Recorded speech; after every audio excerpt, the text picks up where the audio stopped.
네, 윤석열 지금 선대위가 지금 말이 많죠.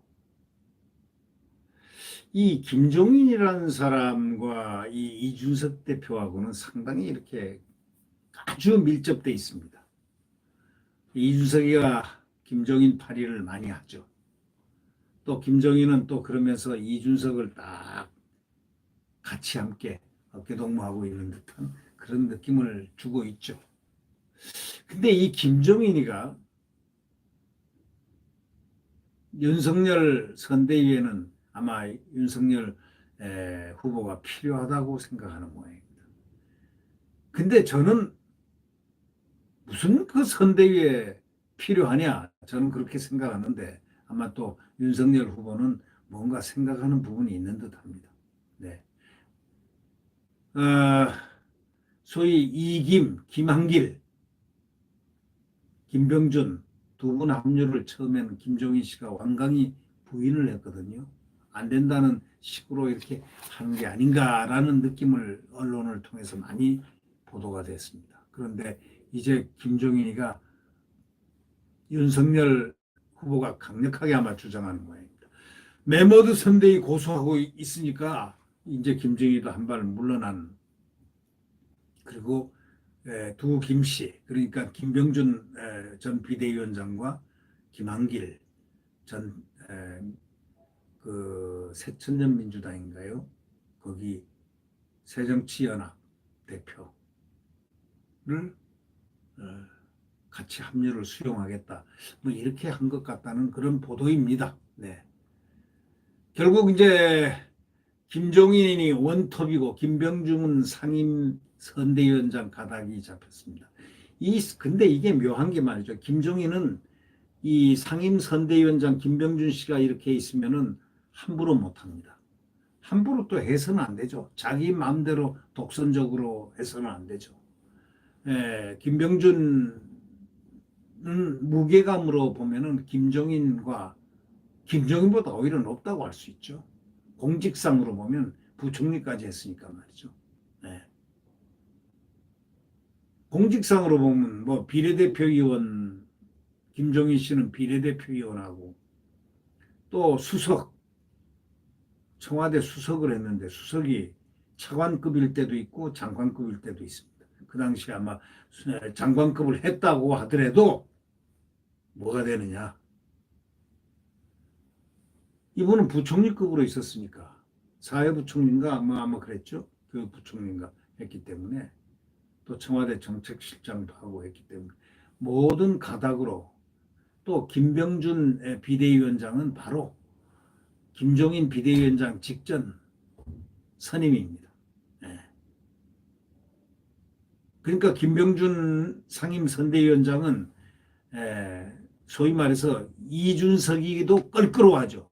자기 혼자 상임 선대위원장 하고 싶은데 상임 선대위원장은 당연직 당대표는 그냥 이름을 갖게 돼 있는데 여기에 김병준 상임 선대위원장을 두 사람이 상임을 하게 되면은 이제 이 한 사람이 두 사람을 다 견제할 수 있다는 그런 얘기가 되는 겁니다. 이 선대위 세 사람의 권한 분산 구조가 이제 자연이 됩니다. 자연히 권한이 한쪽으로 안 몰린다. 이런 얘기죠. 선대위에 세 사람이 다 나눠간다. 이준석은 물론 없습니다. 권한이 없고 김병준, 김한길, 김종인 세 사람이 서로 분담하는 그런 역할이 되게 돼 있고, 그러니까 윤석열 총장 입장에서는 한 명이 헤게모니를 다 잡으면 안 된다. 이런 얘기 아니겠습니까? 바로 그겁니다.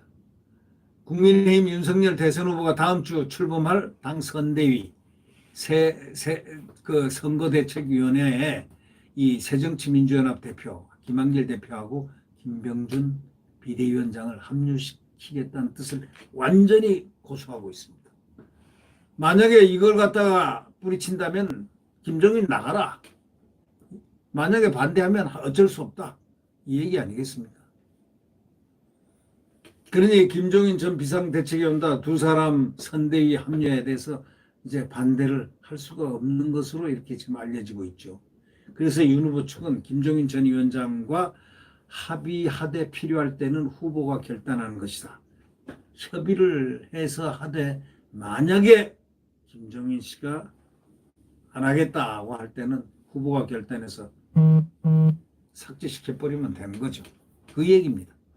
국민의힘 최고위원회가 한기호 사무총장 후임으로 윤 후보 비서실장이자 핵심 측근인 바로 권성동 의원을 임명하는 인선안을 만장일치로 의결했습니다.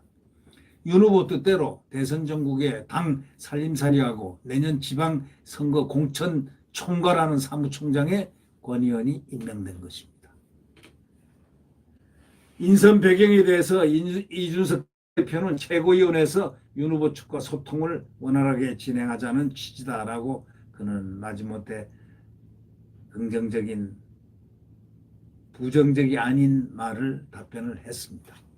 여기에 곧 닻을 올리는 선대위도 실무형 선대위를 요구한 김종인 전 위원장과 이 대표 주장에 대해서 윤 후보가 주장한 메머드 선대위 하겠다. 자신의 소신을 관철시켰다는 바로 그 평가가 나옵니다. 그러니까 이 윤석열 후보도 만만치가 않습니다. 결국 점잖게 나가되 결국은 그 뜻을 관철하는 의지의 사나이입니다. 아주 좋습니다. 김종인 전 위원장이 원톱 총괄 선대위원장을 맡지만은 김병준 전 위원장도 상임선대위원장에 합류하는 쪽으로 가닥이 잡히고 윤 후보 뜻대로 지금 조율되고 있다는 겁니다. 결국 선대위는 윤 후보 아래 김종인, 김병준 위원장과 김 전 대표 등 세 사람의 권한이 분산된 구조가 될 가능성이 크다. 이렇게 볼 수가 있겠습니다.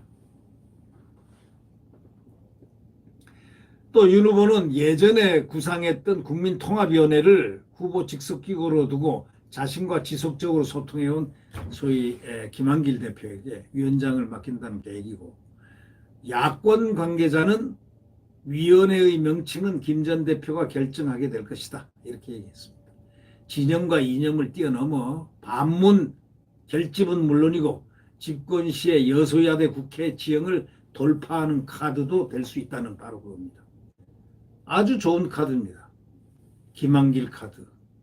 집권을 딱 할 경우에 여소야대 국회 정치 지형을 돌파하는 돌파력의 지렛대 레버리지로도 활용할 수 있다. 이런 얘기죠. 그러니까 한 사람이 헤게모니를 잡는 거는 피하고 세 사람이서 고루 분산되는 이것은 상당히 중요한 겁니다. 민주주의 요체입니다. 이게. 예. 국민의힘 핵심 관계자는 이렇게 얘기하죠. 김종인과 김한길은 서로 영향을 주지 않는 병렬 조직, 그러니까 서로 이렇게 견제가 되지 않는 병렬 조직으로 독자적 조직이라고 얘기하면서 윤 후보 의지에 따라서 3인 동시 기용 체제가 됐다고 이렇게 설명을 하고 있습니다. 참 잘된 체제입니다. 이거는 행정 시스템으로 소위 메리트 시스템, 이 소위 스포일 시스템이 아닌 메리트 시스템이라고 할 수 있다고 볼 수 있습니다. 여기에 이제 윤석열 후보가 미래를 생각하는 청년위원회를 하나 마련하고 김종인 전 위원장의 권유에 따라서 약자의 동행위원회도 후보 또는 선대위원장 직속으로 설치하기로 했습니다. 윤 후보가 최초 구상했던 선대위 구성과 인물만 몇몇 가져다가 통합위원장이라고 하면 통합이 되느냐라면서 불쾌감을 표출하던 김 전 위원장의 입장이 절충점을 찾은 결과로 이렇게 보인다는 해석이 나오는 장면입니다. 이 윤석열 후보가 심재철, 유정복 전 의원하고 김태호, 주호영, 하태경 의원 등 경선 캠프에서 공동선대위원장직을 맡았던 당 중진들하고 오찬을 함께 하면서 조언을 구했습니다. 김태호 의원은 동아일보와 통화해서 이렇게 얘기했습니다. 작은 힘이라도 모으겠다. 통합해내자는 격려 성격의 자리 아주 좋았다. 이렇게 얘기했고, 윤 후보는 국민의힘 대선 예비부로 나섰던 장기표, 전 경남 김해을 당협위원장과도 만나서 지원 요청을 했습니다. 이 장기표 씨는 상당히 훌륭한 부분이 있는 분입니다. 네. 네. 구독 버튼과 엄지를 눌러주시면 감사하겠습니다.